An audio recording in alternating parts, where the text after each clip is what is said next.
And so to be able to empower, refugees in Australia and give them opportunity and give them hope and show them, what we can do in Australia and what we can be and how much opportunity we have. I mean, that's really special. And I think, Bike to Belong in particular, for me, sport plays a massive role in society and getting outside or inside if you're on a stationary bike and, working up a bit of a sweat and having some fun with your mates. I mean, obviously we're elite athletes and we take sport very seriously, but at the core of it, sport's all about being with your mates and having fun. Hey there, guys. You are in for a treat today. I just got done chatting with Jordan and Alyce Wood. They are 2 times Olympians. In fact, they are competing at the Olympic Games in Tokyo this year. But they're also joined forces with You Belong Australia to participate in our very first Bike to Belong campaign. It's happening in World Refugee Week from June 13th to the 20th, where we're encouraging people to get on their bikes to bike 80Ks for the 80 million displaced people in the world. As we talk about in today's episode, that's 1% of the world's population. In fact, in the last year, it's gone from an estimated 70 million to 80 million displaced people, as the world has just been reverberating and being severely impacted by COVID. There's so many displaced people today bearing the brunt of that pandemic. And I was just so inspired to see the enthusiasm and the joy that Jordan and Alyce have as they talked about why they're participating in our Bike to Belong event as ambassadors and as coaches to Hakar Bayas, who are former refugees here in Australia, to coach them as they participate. We had a great time talking not only about Olympics and what it takes to overcome challenges, but, we shared about the inspiration that refugees have, and we really sat and considered just some of those statistics that I just read out earlier and what that means, and why we can use what profile, like they have a high profile as Olympic athletes, and whatever we have in our hands we can use to serve and benefit others. And so I know you're going to really enjoy sitting and hearing their stories and learning a bit about them. Again, we just got done chatting. They are a hoot. It's so much fun in the podcast studio with them. And so, we invite you in and we hope you enjoy today's episode. Jordan and Alyce Wood.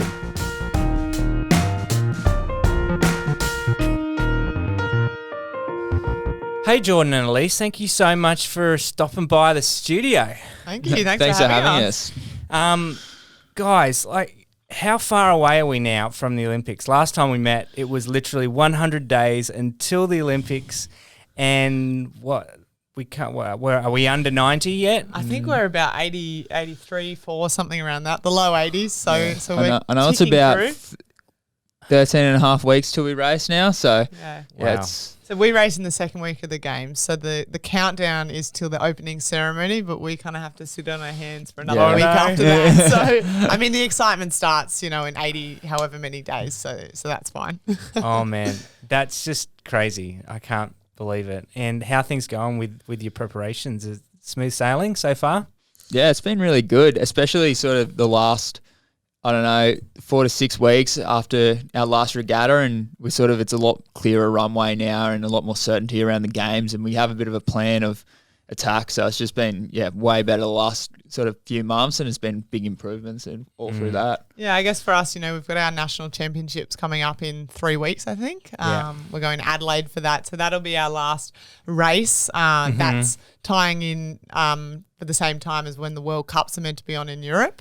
So we're not obviously traveling able to go, but it will still be happening. So it's going to be nice to be able to race at the same time as that happening, and kind of get our last check on where we're at and be able to tweak a few things and have enough time between then and the games. Of course. And rewind 1 year. I mean, you were supposed to be going to the Olympics last year, and I mean, obviously we all know what happened in 2020, and we don't really need to rehash that too much. But I mean, having that false start, having to kind of go through that regroup, figure out what are we doing. How does it feel now this time around? You know, I think you go first. Yeah, I don't know. I think for us as a country, I think looking at where we are compared to a lot of other places in the world, we've definitely been given a really good shot because the way COVID's been handled and everything here has been a lot better to the rest of the world. So I think it hasn't impacted us as much as it has, say, Europe or those sorts of countries. So I think we're in a pretty good position, and I think we're super lucky and fortunate to have that. Yeah, I think it's weird because, we're reliving moments now that we thought we'd, live last year, like the year to go celebration. Yeah. We've now had that twice. And so we're under 100 days to go. So that's good news. We're on the home stretch. But it is different. And we know these games are going to be different. Sometimes different isn't bad. We're learning more and more about the games the closer we get about what it'll look like and how it will be different. But I think, at the end of the day, we're going to the games to race and to put it all on the line. And no matter what's happening, we're going to do that for sure and, represent Australia to the best of our ability. So that doesn't change, just kind of, the bits and bobs around the edges do. Yeah, look, and you're not first-time Olympians. I mean, you guys have been there before. I guess you've got that to your advantage, and that's impressive. I mean, to have competed in an Olympic Games, and maybe I got you one because we've got another exciting challenge that we're going to be talking a bit about, and your involvement beyond just your own challenges and serving and empowering others. We'll get to that in just a minute, but I'd love to just talk a bit about, what it was like for you last time you competed, and maybe tell our audience, what you competed in, because they're probably.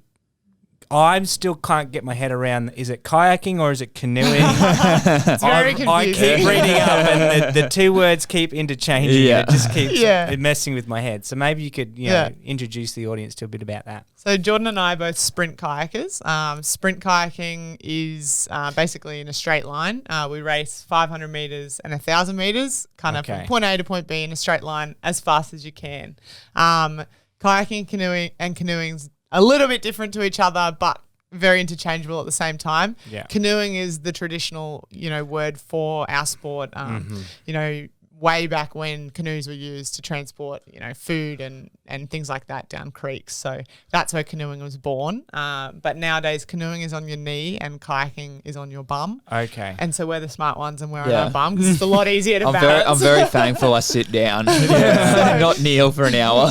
Yeah. Wow. Yeah. Canoeing's really hard. We chose the easier one, that's for sure. But there's two types of kayaking as well at the Olympics. There's slalom, so they go down rapids and do spins. I've seen those ones. Yes, they're really cool. And we're like the boring cousins. So we're the straight line. We're just all about going as fast as we can in a straight line. So But so we both competed in Rio. I competed in the double over 500 meters, and Jordan was K4 1,000. Yeah, and K2 200 as well. So I got 2 events last Olympics. So Jordan got 4th, the chocolate medal. Whoa! It's just amazing, like really. And you were pretty chuffed too to make your final as well. Yeah. Bully and I made the final, which we were stoked about. So hopefully we can do a lot better this year. Yeah. It's incredible just to be an Olympian. I think is. A lot of hard work and overcome a lot of challenges and setbacks. So to be able to make it twice, to be able to get there, and world champs as well. I mean, that's pretty impressive. So you've got big hopes going into this year. You've got some goals. What are your ambitions going in? It's hard to tell because we don't know what the rest of the world's doing. We haven't raced internationally since 2019. So to know where you are in a world ranking sense, no one knows. And so, we definitely have big goals though. Like, I know we both want to be on the podium and I think that is quite possible for sure. There's so many different factors playing into this games, but, we know what times we're doing and we know we're hitting what we need to hit. So the good thing about kayaking is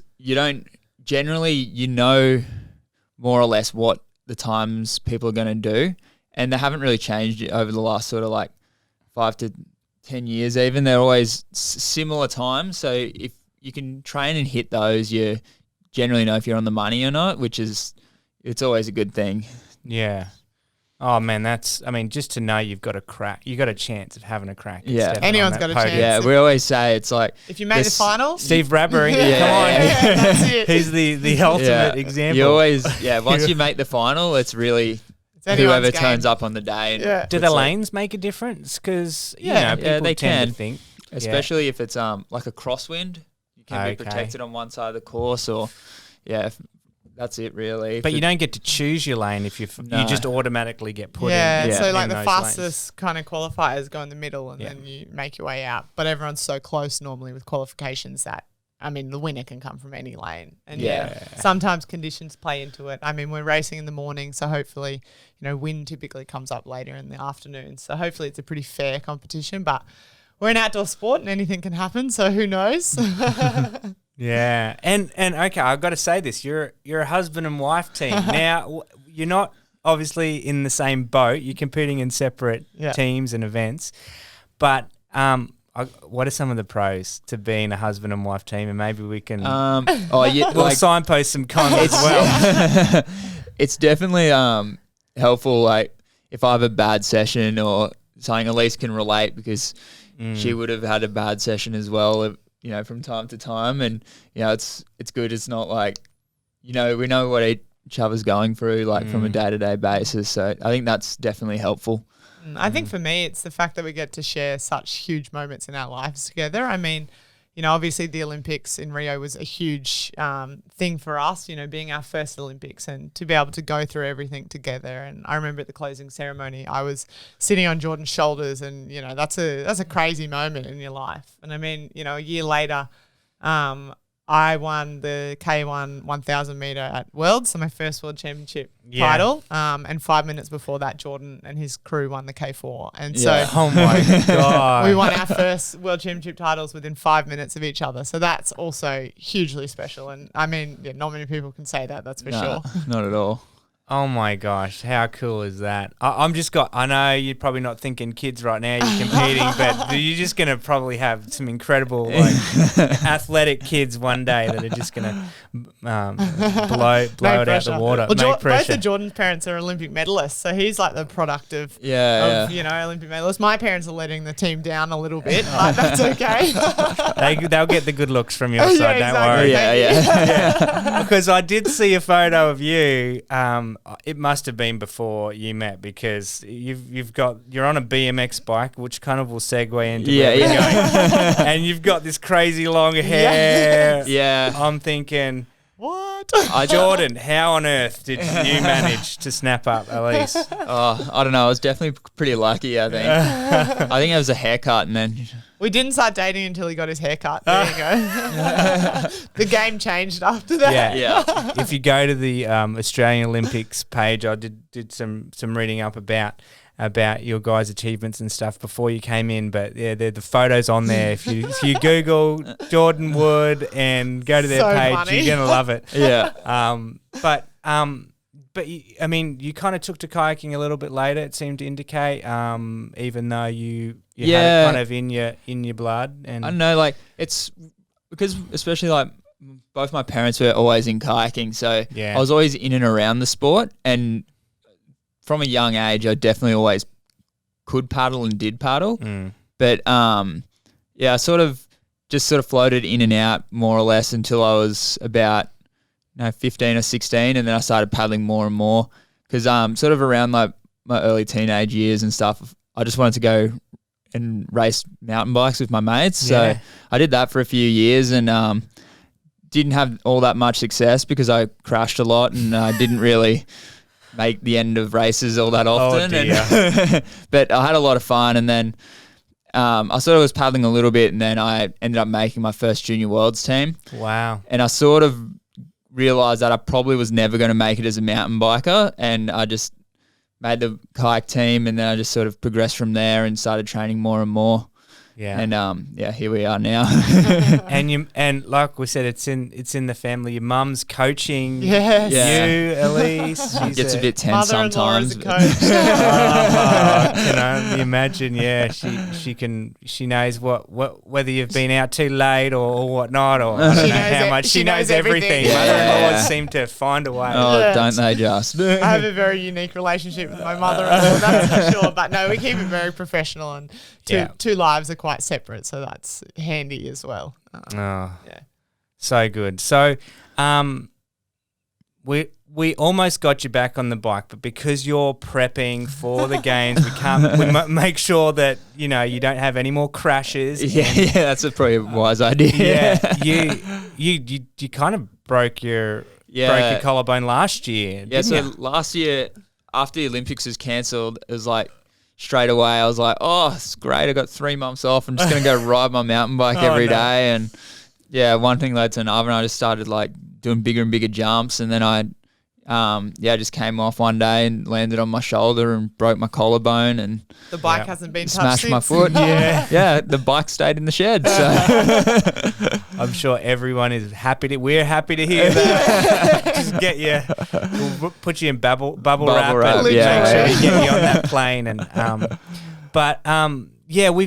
the reason why, again, I've been able to connect up with you guys, I've known about you for quite a while, got some great family friends, and I've followed your journey a little bit. So, but we first met just the other, a month or so ago, and we were talking back and forth about this event that we're hosting for You Belong, the charity that empowers refugees here in Australia to integrate, to thrive.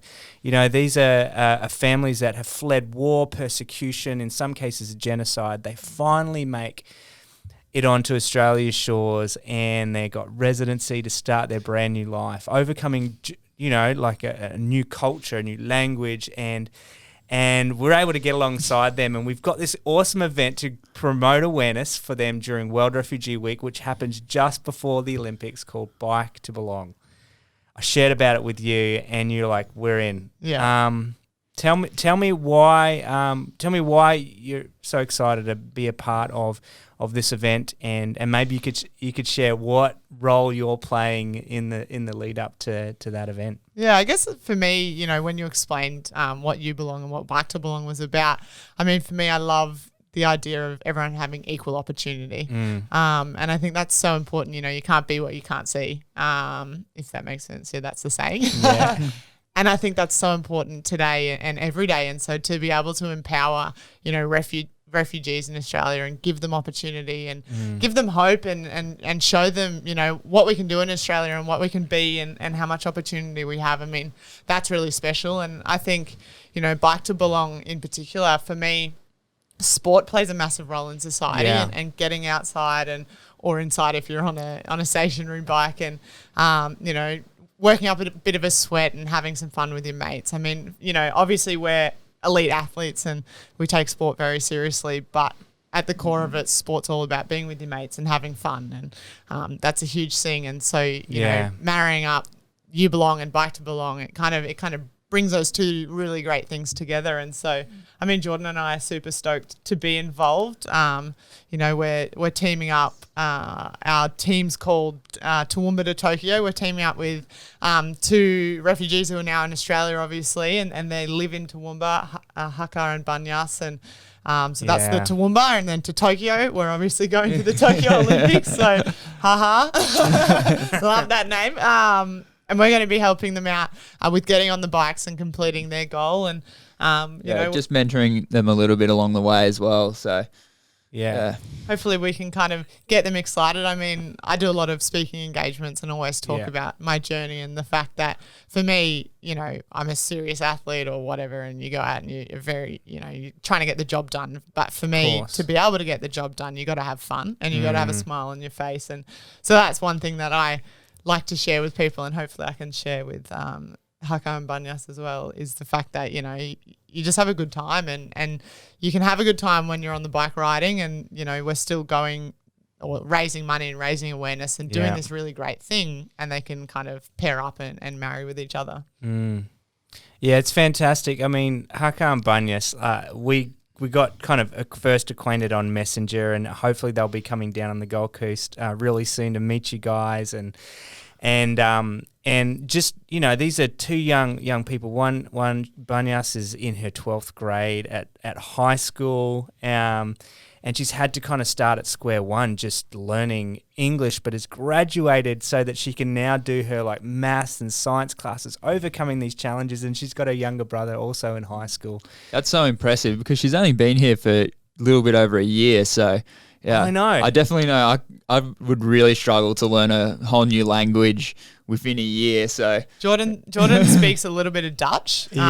His mum's from the Netherlands and spent a bit of time there growing up, and his Dutch is still very dodgy. Yeah, spoken it all my life, 26. but I could never spell. I can't spell at all. I mean, but then so it's very impressive. Just learning a new language in itself within a year in a new country in a new environment. Yeah. So impressive within itself. Yeah, and then to be able to study like maths and science and all these other subjects in that new language is massive. Yeah.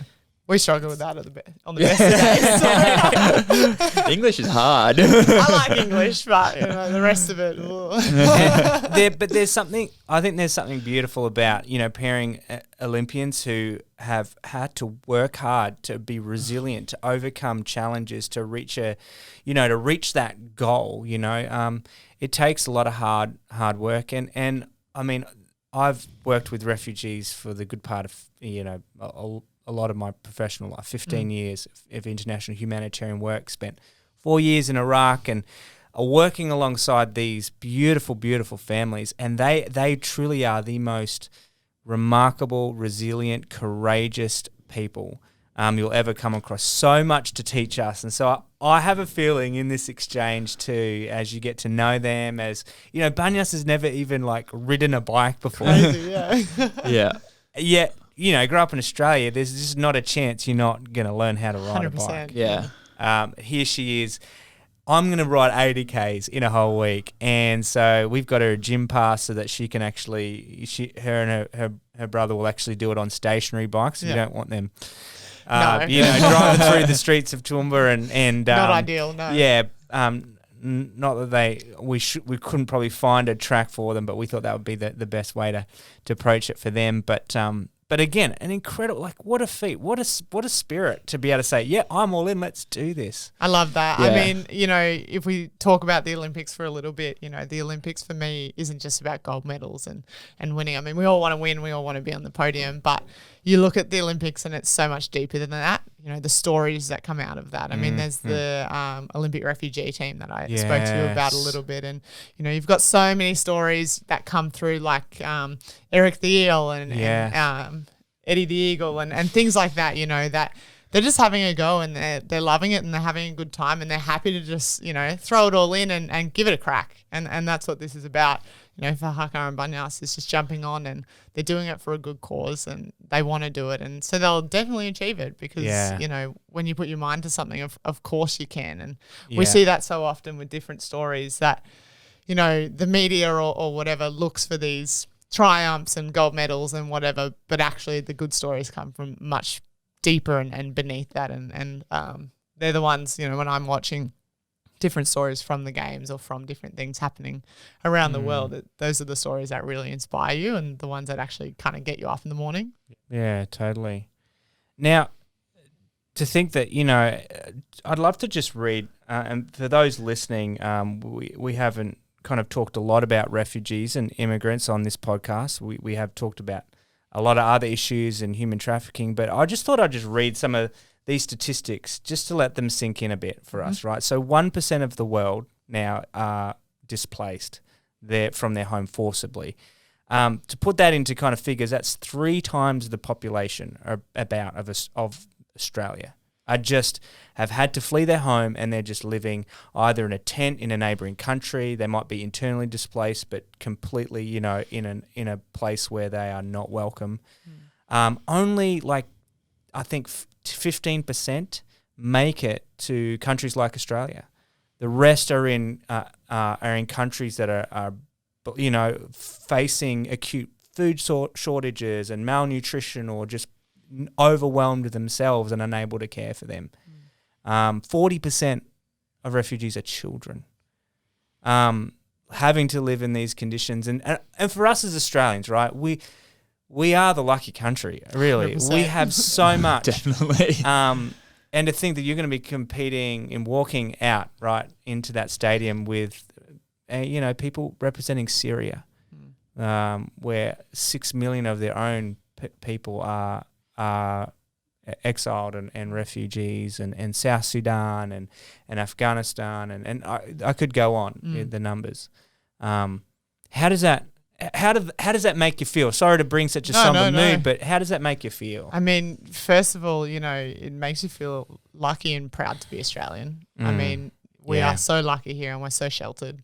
And to hear statistics like that is crazy, because you say 1% of the world's population is displaced. I mean, that's 1 in 100. You sit in a school hall, and I think and what really hit home for me was that's 3 times the population of Australia. Yeah, like that's like what you say 1%, but then you say 3 times the population of our whole this country. That's a massive amount of people who are living in poverty and who are displaced, looking for a new home. Yeah.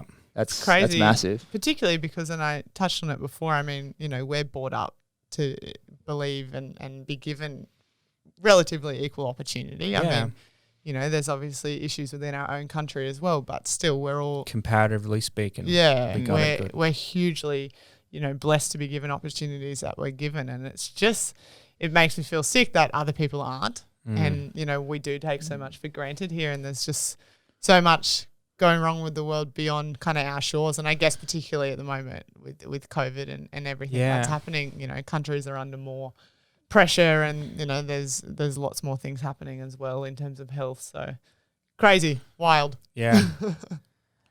Yeah, I think especially like if you're a refugee, you're fleeing your own country because it is not safe for you to live there to start with. When you said the number 40% are children, that could, if I'm thinking about that means like their parents have had to either stay behind to fight in a conflict or protect lost their a parent family, along or lost the way. their family along the way, and then they're in a refugee camp by themselves. Like that's It's not fair. Yeah, it's not fair at all, especially if you're like a small child. Like you can't look after yourself. Yeah. I struggled to decide whether I wanted Vegemite toast or Weet-Bix in the morning, like just to think that children are having to make life decisions and they're out on their own, and we're worried that there's no chocolate in the house. Like it's just chalk and cheese.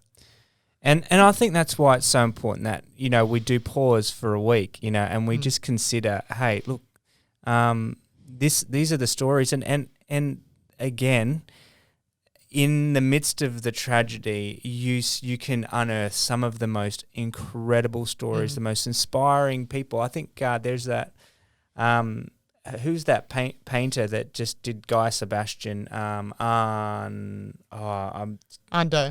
Yeah. He's just we've got the leading prosthetic surgeon in Australia is an Iraqi refugee who fled and came here and has developed an incredible prosthetics that is used on a friend of mine who lost her leg. This is what makes up even our own country, Australia. The people to celebrate, people to welcome. Yeah. Well, Australia, I think to start with, like if we look back to our beginnings, is a massively multicultural nation anyway. Yeah. I think so.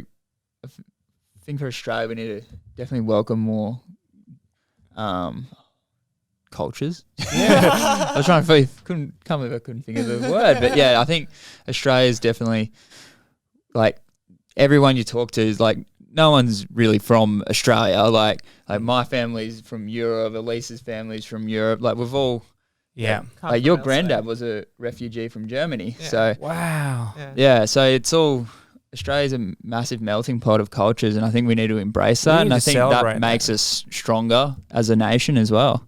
And I think too of when we consider our Indigenous brothers and they do this welcome to country ceremony, and even in the tragic past of even our beginnings, they have extended a hand of welcome to country, welcome to this land. This is a land where where everyone belongs. Isn't that like to understand that in our heritage that we are a country that has come together and forge with all our differences. And I think you're so right, Jordan. We've got to, I think, regain that a bit more. And I think I appeal to the good in all of us. We all want that. We all see that. And I think it's weeks like World Refugee Week that remind us once again as we tell these great stories, as you ride along, well, not ride, as you coach and train alongside some of our newest neighbours, our newest refugees, you're cheering them on and saying, isn't this a beautiful picture of what Australia is? You know? Yeah, 100%. Yeah, I love that.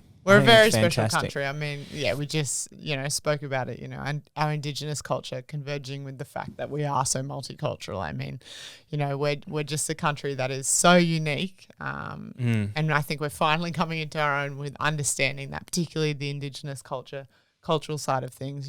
I'm only just starting to really learn about that and understand it and appreciate it as well. Because we weren't educated on that in school, and which is ridiculous. I'm 28 and I don't know a lot about it. And we're only just now, like we've been in the last few months, kind of involving ourselves more in our local community and learning about that. And it's so eye opening. And I think, this is the type of thing that needs to be learnt in school. And same with learning about refugees and learning about the world we live in. I think in school, we definitely don't learn about, definitely not our own culture to start with enough. And you don't really learn about much that goes on in the world currently, which is I think it's a pretty big flaw. I think if that was taught more in schools, people would have a greater understanding on different cultures and the way like the world is as well, and just be a bit more accepting in general. I think would be a massive step forward, a bit more education around it.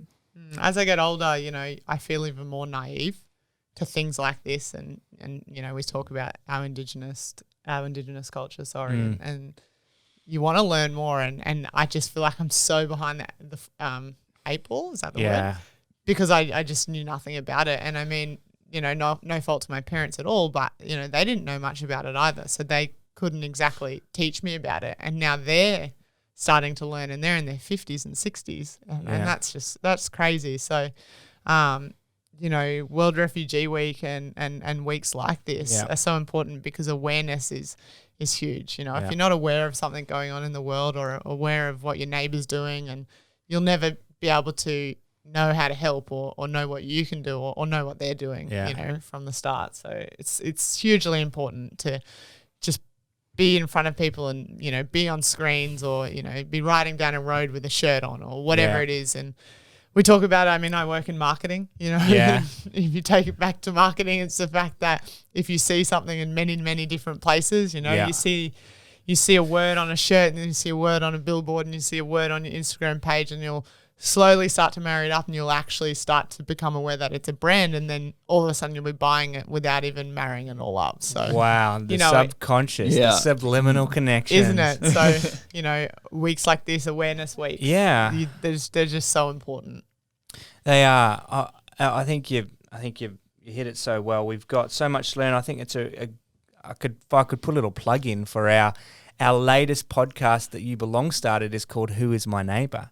And it's highlighting some of these stories, and just we actually interviewed Banyas on that podcast, and you get to know a little bit about her. Who Is My Neighbour? Check it out on Spotify and YouTube, I think, already up there. But it is about taking the time, right, to just listen to somebody's story that's different to us, to learn about our past, as difficult and as painful as it can be for not only for us but for those that have suffered so much as a result of our history. Taking the time to listen, to learn, to educate ourselves is just so. It's not only so important for us as a society; it's important for us as individuals. And I'm really so thankful that you've been willing, in such a busy time for you, preparing for one of the biggest moments of your life, to take the time to say, hey, it's not just about our goals and our challenges. We want to help others overcome their challenges and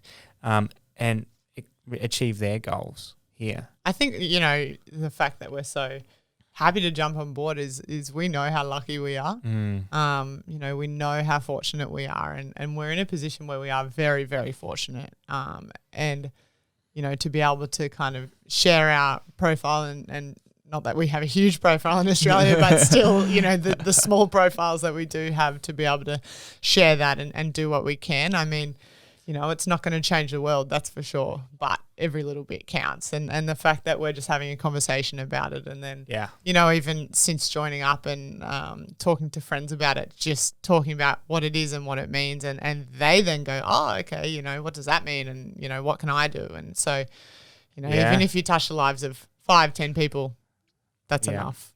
You It's know, so true. You've done your part. Making a friend, just one friend, can change that person's life. And it's that mentality of just being able to change one person, just being able to impact that one person's life. And you're going to do that, obviously. I know Hakar and Bayas are just super pumped, and the support that we'll be raising is going to impact and help so many refugees that are learning English for the first time through our English friendship group. And we've got a heroes program for young kids in school that we're running now that help them with overcoming resilience. A lot of them have experienced, war, and they've coming in here, and we really want to make sure that they not only succeed in school in their academics, but they succeed in their personal lives as well.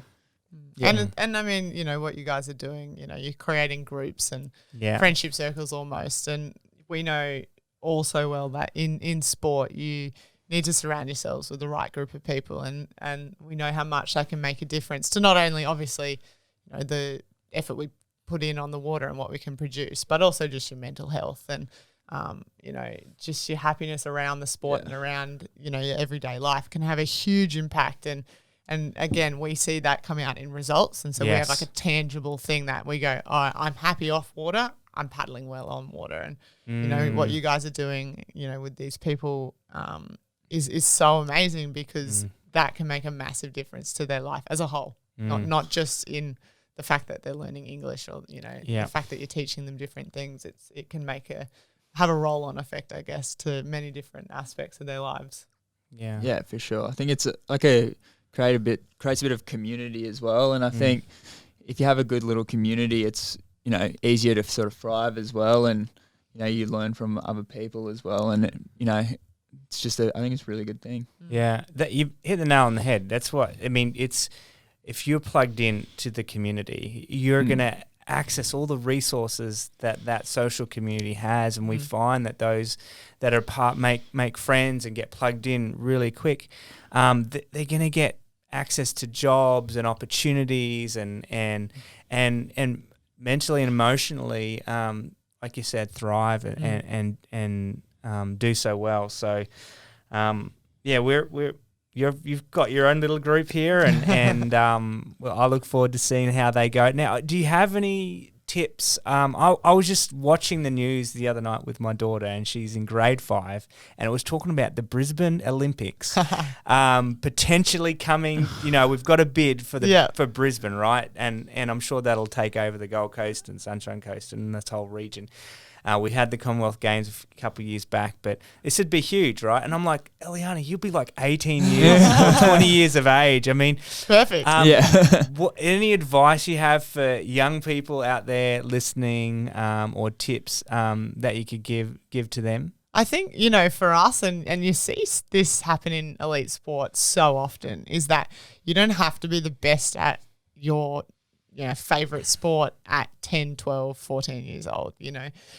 Most of us weren't, you know. A lot of us didn't start paddling a kayak until 15, 16 years old. And so don't think, and I went through primary school thinking this, that, you know, I was scrambling trying to find a sport. I mean, I went to the Sydney Olympics when I was 8 with my mum, and I knew I wanted to be an Olympian after that, and then tried every sport known to mankind, and nothing ever stuck with me because I wasn't a good runner. I couldn't catch balls. I don't have much hand-eye coordination.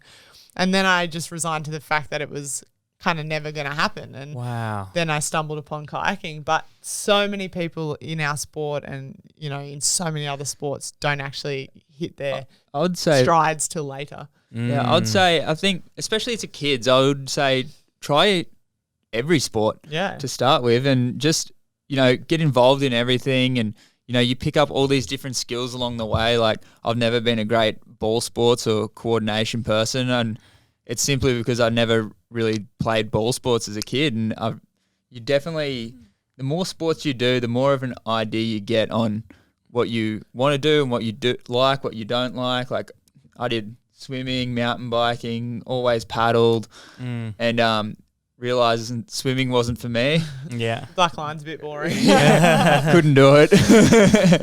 Mountain biking was a bit too dangerous, and then I settled on kayaking. And I think the biggest thing is that, you need to have fun with it. And if you're going to be an Olympian or you're going to be really good at anything, whether that's, music or your chosen career path or whatever it may be, in your working life, it's that you're not going to be good at it if you dread going there every day. And I think you see that a lot with a lot of kids coming through, is that maybe their parents are pushing them a little bit hard and they're trying to live up to expectation, and they're not enjoying it. They're just going through the motions, doing what they have to do, I guess, and trying to please people. But you come unstuck when you're a bit older with that, because you do need to enjoy going every day. It's like work, even if you love a certain job, some parts of the job aren't great.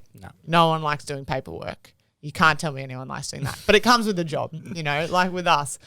Lactate sessions are the worst thing in the world. But it comes with the job. You have to do them to be a good paddler. And I love paddling and it makes me happy. So I go every day and I'm surrounded by my epic teammates and, Jordan and things like this. So as long as you're enjoying something, it doesn't, that's going to trump everything else. And I mean, the biggest thing as well is enjoyment. And I mean, we've learned this a lot through COVID is that even if you can't kind of achieve your end goal, I mean, for a while there, we thought the Olympics were going to be cancelled. And so even if that was going to be pulled away from us, you can still look back on something really positively, because we've had a bloody good time kayaking over the past 4 years, and, we've had some great opportunities and have loved going to training and being with our mates and paddling all over the world. And so even if that one end goal, you talk about long-term goals is not achievable or it's out of your control, you can still look back on something really positively. So, have a good time is the biggest bit of advice we can give to someone wanting to go to the Olympics. Yeah, definitely. If you enjoy what you're doing, it makes it a lot easier. And like Alyce said, there's always some bits of it that are hard and a little bit difficult, but, you just look past those things and hope and laugh your way through it. You laugh your way through it. And, you have your teammates there, and they're always there to help pick you up when you when you're feeling a bit down on some sessions. But that's so true. And there's a lot of people out there that have had a tough year, right? And I think of the refugees that have experienced great loss, great pain, and great suffering in their life, and we all go through those moments in life. I remember you were diagnosed with an autoimmune disease.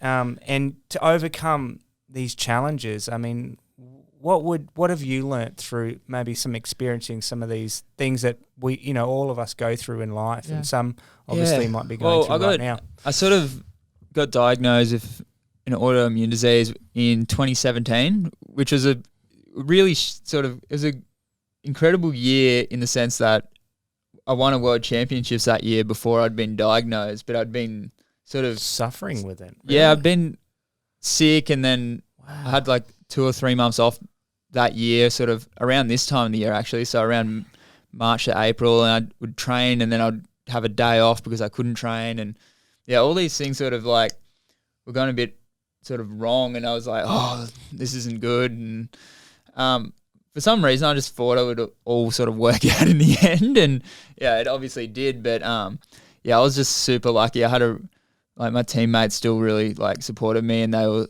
sort of still believed in me that I could do the job of paddling in the back of the K4. And Alyce was great along the way. She said, you'll be right, and hang in there. Because we didn't know he was actually sick at this point. Wow. Because you were just struggling. I kept getting blood tests, and I just kept trying to pinpoint what it was. It was glandular fever, and then it was like something else, and then I just kept sort of, I'd have like a few weeks off, and I'd be good for a week, and then I'd just be absolutely slammed and just had to lay in bed for 2 days. And it wasn't until after we won the World Championships, we came home, and in the end I had a liver biopsy done, and it came back as I had Which is Or where the- you get a needle through your rib cartilage. Which, Yeah. which is It's a horrible experience. horrendous. I wouldn't recommend it to anyone. Dear me. But yeah. So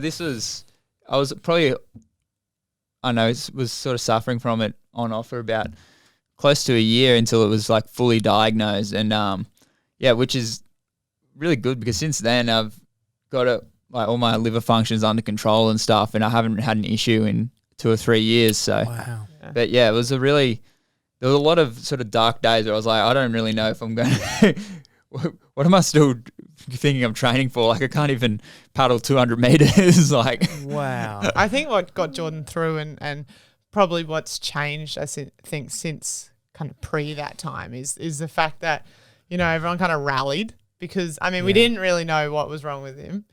I mean, you know, some days and naivety comes into play is you're like, oh, toughen up, you'll be right. But which probably shouldn't have been. But in hindsight, it's a lovely thing. But, you know, we all rallied and we did all believe that he could do it because he is excellent and at what he does. And so, you know, in those pretty not great days, you know, that kind of what got you through. And then since he's been diagnosed, I think, you know, and being able to get on top of it, you know, he's been able to lean more on all of us around him because we all get it. We all know what's going on with him. So that's, I mean, for me, I'm speaking on your behalf, but that's been a huge learning for me is that you can listen to your body more and lean on everyone around you. Yeah, I think that was my main, probably what I learned from myself because I never really listened to my body.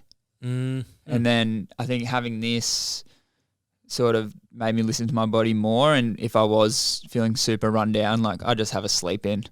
I don't go training if I'm tired and run down. So, but I think, you know, what we all learn through tough times in your life, and you know that's one of Jordan's. And you know we've had a few blows over the last few years, that's for sure. And it's that you need something to wake you up in the morning. And for us, I mean, obviously that's each other, but as well that's paddling. And we found that in COVID is you know paddling got ripped away from us. The Olympics were potentially getting cancelled, got postponed a year. We don't have kind of normal jobs. I mean, Jordan's a lifeguard and I work for myself, but we don't have that 9 to 5 job you can just go to and find a routine. So we lost all routine and we found ourselves at home. You know, our training facility got shut down. We couldn't go to gym, couldn't paddle from our house was never cleaner though. Our house was so clean. But we learned that actually what made us happy is to go for a paddle in the morning and not a paddle where we are tested and we have computers on our boats and all these things. It's just going for a paddle and that makes us happy. And I think there's so much learnings you can take from that for anyone is that, you know, if you're going through a tough time, it's find what you love doing. And it can be as little as reading a book or you know, colouring in or whatever it is. But if you do that for a little bit in your day, no matter what's going on in the world around you, you can find a bit of joy in that little moment. And that, you know, paddling with the sunrise coming up, you know,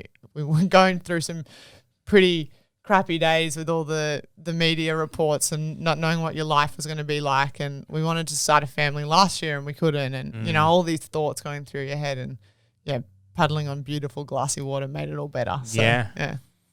I love that thought.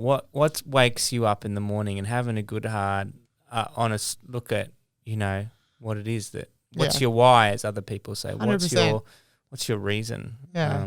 And it doesn't have to be something that's super doesn't profound. Yes. And, you know, people often search for that and like it changes in life too, right? You change, your interests change. And I think like it's like one day we'll probably close this sport chapter and then we'll get up to, you know, strive for something else in life. And I think that's important. You got to always like set new targets and you got to go after them, because if you just sort of sit around and like mull and be happy, you're just going to sort of not really move forward. And I think, I know for us, I don't think that will work because we're always been chasing goals and really trying to get the best out of sort of ourselves and each other. So we're a bit too competitive. We always got projects on the go. So we're always scheming. You know, so many schemes happening. I love it. You know, just as we close, I was thinking, I was reading through one of the sweet former refugees up in Toowoomba. She was just sharing her story and she was talking about how she left us. She left Afghanistan and then had to flee into Pakistan and was there for many years in a refugee camp. And Pakistan hosts millions and millions of refugees there as well. And she finally was able to make it to Australia. And she writes in the bottom, I am just so grateful to be in Australia. I will always, treasure Afghanistan, my the country I was, but I'm whatever I do, I want to do it for Australia first now. I'm so grateful for this opportunity they gave me. And I was thinking about that as you said, there's chapters in our lives that we close and we have to open a new chapter, and as much as the past is going to be a memorable, incredible thing, and you're still there, still got your eye on what's ahead of you, that will move on, and we do have to start new chapters. And I think as we look to refugees and we look to those that have endured so much and have come here and starting new chapters in their lives, they've got so much to teach us and so much to learn, to show us and how they do that. Yeah. 100% agree with that. I think we could definitely learn a lot from a lot of refugees, and hearing their stories as well is super eye-opening, seeing their backgrounds, where they came from and why they seek asylum, asylum in Australia. I think they're really important lessons that I think more and more Australians need to hear. Yeah, I think, for us it could be as well a little bit of a reality check. I mean, we talk about closing one door and opening another with our different chapters, and that might look like, closing the elite sport door and opening parenthood door, or, going into full-time work or whatever that is. And that's really daunting, and it is, and everything's relative. But imagine, fleeing your country and getting to a new country that you don't speak their language, and, you don't know anything around you. You go to a supermarket, what is this food in the aisle? Everything's new. There's nothing familiar. Yes. Yeah. And then you think, in perspective, what I'm dealing with is not that crazy, and we can learn a lot from that. I mean, again, everything is relative, but still, it's crazy the amount of learnings we can take from them. And I mean, we're always looking for inspiration and people to seek that inspiration from. And I mean, you don't have to look far to find that. No, you don't. They're right here. They're our neighbours all over the place, which is a beautiful thing. We better make sure we point out exactly, World Refugee Week is June 13th to the 20th. That's like literally very soon, a month, and it's like a month or so before you're on a plane, right? Yeah. And we're encouraging people to create their own team, or like you've created, or ride solo. And during that whole week, bike. We're giving them a target of 80 kilometres. Now, if you're a little kid, and you just want to ride 8Ks, you can choose a smaller option. Or if you're part of a gun cycling team, you can customize that and ride 800. I don't care.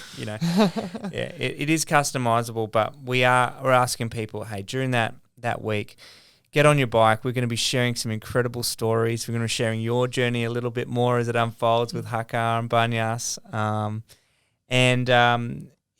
It's everything that people need to know about. It's at the website biketobelong.com. Have I missed anything else out about the event? Well, I think it's just the idea that, every little bit counts. Yeah. And again, you say you can ride 8Ks or 800Ks. It's whatever you want, whatever type of bike you want. It doesn't matter. Whatever type of bike. There's no rules. I mean, I've spoken to my dad about a mountain bike, but, you were talking the other day about a motorbike. So, if you like your Sunday motorbike strolls, we do have happy days. A group up in Toowoomba that are going to do on the final day, which is World Refugee Day, June 20th, when we finish up. They're going to do an 80K motorbike ride with their whole crew, which is pretty awesome as well. That's great. And I guess, and you'd know more about this than I do, but every dollar counts. Yeah. Every dollar always counts. And so you don't have to go out and raise thousands and thousands of dollars, because every little bit, makes it. It does make a massive difference. And we've got some friends over in Iraq and Uganda that do work on the front lines in refugee, providing trauma care counselling and support to refugees.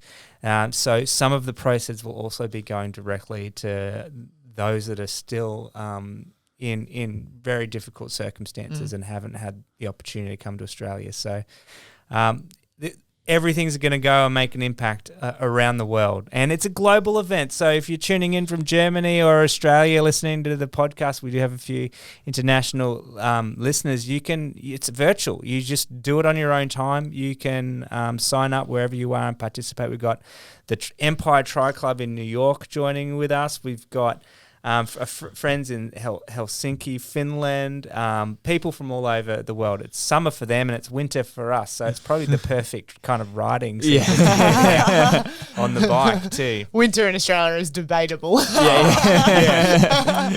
Yeah. Not quite. It's like, a winter's day is a summer's day in Finland, I'd say. Yeah. Probably, exactly. So yeah, I think we've covered it all. Thank you so much, guys, for chatting, for getting to know you that little bit more and hear your journey. We're cheering you on. We're so excited. 80 something days to go, and we'll be on our TVs cheering you on. Just so thrilled that you guys are representing our country and I think representing, using your profile to help and serve others in that process. It means a lot to us, me, and the work of You Belong. So thanks a lot, guys. Thanks for having us. Thanks for having us.